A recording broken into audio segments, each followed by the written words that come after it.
So, good evening. No? Nagtanong sa akin ano ang magandang weights. Yeah. Magandang airsoft na tawag dito na pistol, no? Airsoft. Laruan lang to siya. So, ito ay Wii, no?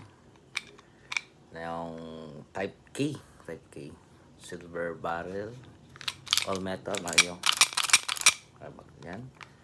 Tapos, yun, extended beaver tail. Oo, yung may extension dito. Yan. Beaver tail. Skeletonized ng hammer. Yung mga ganon. Tapos, skeletonized ng trigger. So, ang ito naman ay pagdating sa mga ilang laro, gumagano no. Yan. Tapos, tulad siya ng, ito ay Combat Master Double Bell. No. Pag double bell tapos nakatawag dito, parang signature yata. No? Kasi mas mataas konti yung yung Combat Master. Double bell lang ito pero worth it, no? Worth it. Ayan. Tapos ito ay Glock 17. Double bell din ito. Pero wala na ito yata sa market. Glock 17, nilagyan ko lang ng RMR something. Sights, no? Ayan. Tapos, ito, all black yan siya. Pero, yun ako, liha. Polish. Para may ibang look. Okay? Para pag ang grips. Ayan, mga parang port holes, anong tawag dito? Stapled, something. Tapos,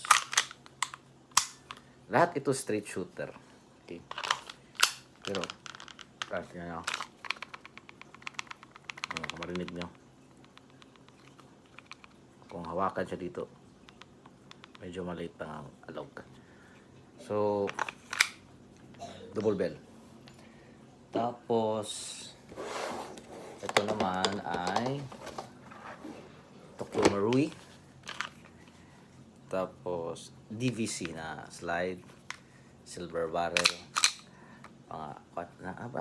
Nahulog yan, nabali, no? Nabali yan. So, naghanap pa ako ng replacement. Bomber, something. Tapos, yun. The Grandfather.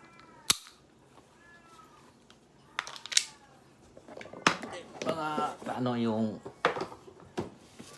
yung mga ito Tokyo Marui. Ito pala yung yung Tokyo Marui, ito yung ENC. Nalito lang, sorry. Yan. ENC. Mabigat na patos. Mas maganda yung niya. Yung dito. Yung stapling the way ihawak kaysa Tokyo Marui. Ito parang heavy duty talaga. So, nilagay ko dito yung DVC na 3-gun. STI. So, yun. Ito, maganda. Tapos, ito ay gold match na change ang slide. Tapos, ang barrel nito is plastic. Yung standard niya. Kasi may mechanism sa loob para straight na straight siya. May spring, may o-ring, tapos may screw. So, straight na straight siya. Yan, no? Kita niyo. Tapos, ito naman, nilagyan ko yan ng o-ring sa loob. Yung o-ring na nilagay is yung dito. Yan, yung sa loob yan. Yung second na o-ring. Tatlo kasi yan. Yung sa gitna. Nilagay ko dito. Pinasok ko, no? Para may konting stability. Although, siya na may konting error. but sulit na sulit. That's why na basag ito kasi gamit ng gamit. Tapos compared to this one, parang medyo mabigat ito kaysa ito. Oo nga, mas mabigat ito. And kung saan ang mas maganda, no, para sa beginners.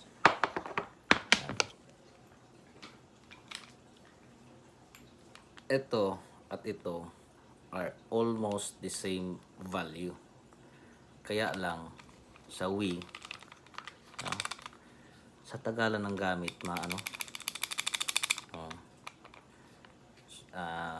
mag-expand siya or yung metal niya maninipis or something na ganun, kasi maalog siya. And then ito, no, for beginners, pero I think sayang ang pera dito. Ang nakaganda lang sa Wii, maraming parts siya. Ito naman is ang double bell, no. Ang una ko talaga is ito. Tapos ang parts nito is Tokyo Marui. May mga sudden changes yan, no. So na-try ko na mag-change ng slides. Hindi talaga pwede ito kasi it's yan, mas mataas. Mas taas to. Kung 5.1 yun sila, compared natin yun sa Wii, sa Wii. Yan.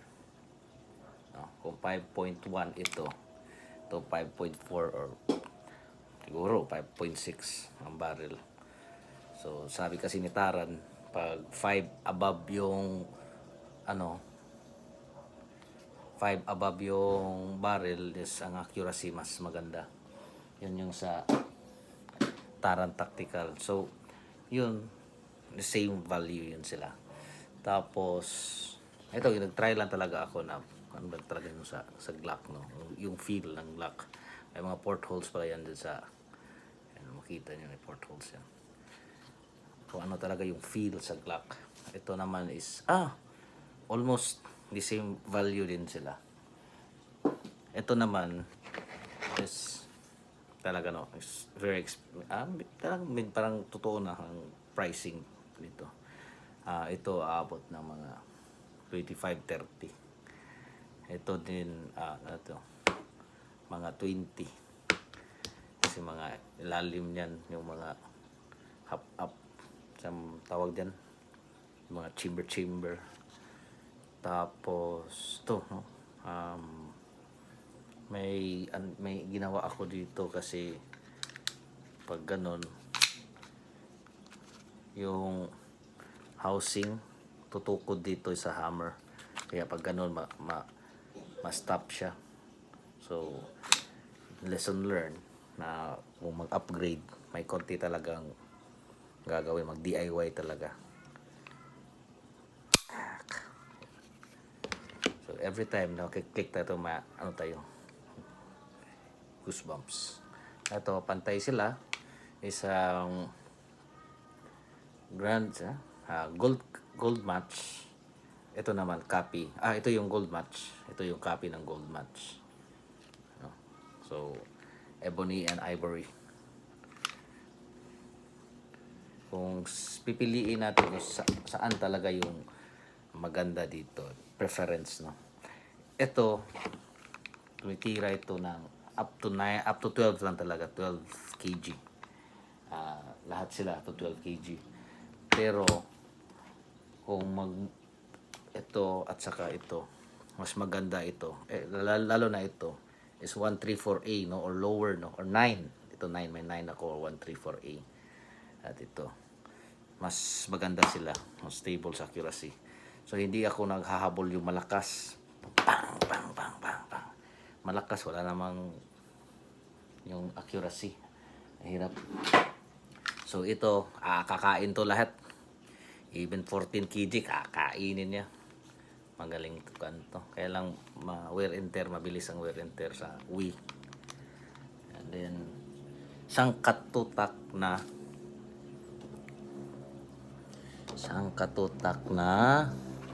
magazine.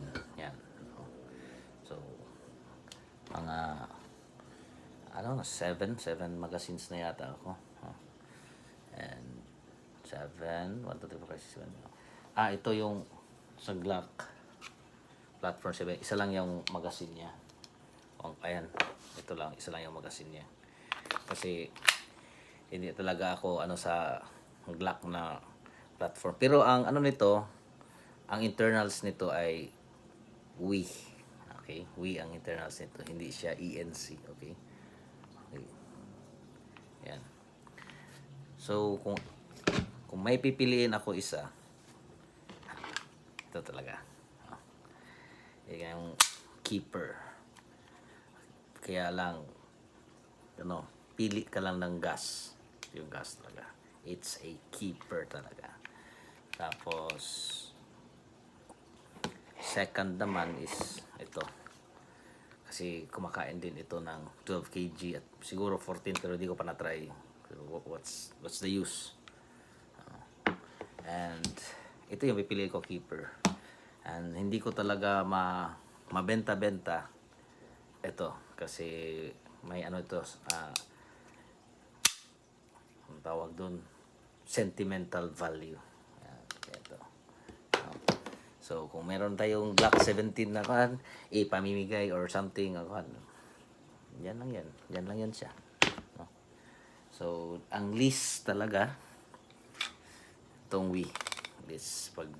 Siguro yung AW custom, wala pa ako. Mas maganda siguro yun. Pero, pag Wii talaga, beginners. Parang, okay, gusto mo ng putukan. Yan. Gusto mo ng yung parang babasagin niya. Ito, kakain yan. Pero pag yung na talaga, pag competition, pang practice, you go with this one. Accuracy. Pero pricey talaga. Okay. So, ganun. Sana kung may nakuha kayo, beginners. And meron pa tayo yung race gun, hindi pa natin na pinag-ipunan pa. So, someday labas natin yung race gun. Thank you.